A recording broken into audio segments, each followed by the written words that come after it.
হরিজন সরকার ছাত্র আন্দোলনের মধ্য দিয়ে পার্টির সঙ্গে যুক্ত হন। তখন ত্রিপুরা রাজ্য ছাত্র ফেডারেশন ছিল। এরপরে যুব আন্দোলনে দীর্ঘদিন ছিলেন। 72 সাল থেকে যুব আন্দোলন করেন। আমি তখন যুব ফেডারেশনের সদরের সম্পাদক ছিলাম। তখন হরিচরণও সেই সদর মহকুমা কমিটির সদস্য ছিল। সদর মহকুমা মানে এখন আমাদের পশ্চিম জেলার চেয়ে বড়, কিন্তু এটা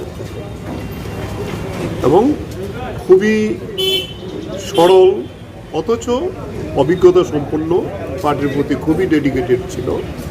74 বছর বয়স তার, এবং সেখানে অনেকগুলি বেধি তার অনেকদিন নিয়েও সে খুব সাবলীলভাবে কাজ করে যাচ্ছে। কিছুদিন আগে কলকাতায় তার হার্টের প্রবলেম ছিল, স্ট্যান্ড বসিয়েছে, কিন্তু গত 10-12 দিন আগে হঠাৎ করে বাড়িতে তার একটা স্ট্রোক হয়। স্ট্রোক হওয়ার পরে আইএনএস হাসপাতালে আনে। সেখান থেকে আমরা জিবি হাসপাতালের আইসিইউতে নিয়ে আসি এবং গত কয়েকদিন ফাইট করেছে ডাক্তারদের সমস্ত চেষ্টা।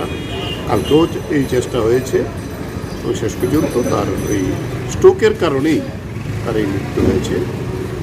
সে খুব পার্টির একেবারেই একজন ডেডিকেটেড কর্মী ছিল এবং নিরলসভাবে শত আক্রমণ, জরুরি অবস্থার সময়তে বাড়ি ছাড়া ছিলেন প্রথম অবস্থাতে, তারপরে জোট আমলে আক্রমণ। এই সময় তো সে তার সাতডুবিয়া ছেচুরিয়াতে তার বাড়ি, সেখান থেকে এই লড়াই করেছেন এবং বাবুটিয়া এলাকায় সবচেয়ে জনপ্রিয় নেতা করেছেন। আপনি কি মনে করেন দল একটা অভিভাবক এবং রাজনৈতিক অভিভাবক হারিয়েছেন? নিশ্চয়ই। ওই এলাকা তো একটা অভিভাবক শূন্য হয়েছে। দীর্ঘদিন এই বাবুটিয়া কনস্টিটিউয়েন্সিতে প্রতিনিধিত্ব করেছে।